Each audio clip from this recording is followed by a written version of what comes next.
আমরা হতাশ নই, ভীষণ ধৈর্যশীল, শব্দ ছাড়া কান্নাও ধরে রাখতে জানি। তবে আমরা পরাজিত। এ সমাজ আমাদের নাম দিয়েছে মধ্যবিত্ত। আমাদের বয়স বাড়ার আগেই কাঁধে কোটি দায়িত্ব। ব্যক্ত করে আমাদের শখের কোনো বয়স নেই, মেনে চলতে হয় বাস্তবতা।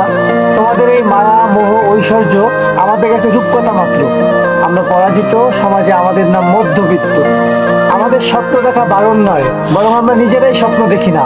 বাবার অক্লান্ত পরিশ্রম আর মায়ের কষ্ট লুকানো হাসি স্বপ্নগুলোকে প্রতিনিয়তই দিচ্ছে ফাঁসি। তবুও আমরা হাসতে জানি। হ্যাঁ, আমরা পরাজিত, এই সমাজ আমাদের নাম দিয়েছে মধ্যবিত্ত। আচ্ছা, আমরা এই দোষ কাকে দিব? নিশ্চয় টাকাকে নয়, কেননা টাকার তো ক্ষমতা নেই আমার জীবনকে কেনার। আমরাই তো টাকাকে বানিয়েছি দেবী আর হয়ে উঠেছি নিজেদের বানানো টাকার পূজারী। আমাদের এক গরিব গ্রহে জন্ম, পৃথিবী সারাদিন খাই খাই করে আর ঘড়ির কাটা করে টাকা টাকা টাকা। এ কাগজে বানানো টাকা, আমরা পরাজিত। হ্যাঁ, আমরাই মধ্যবিত্ত।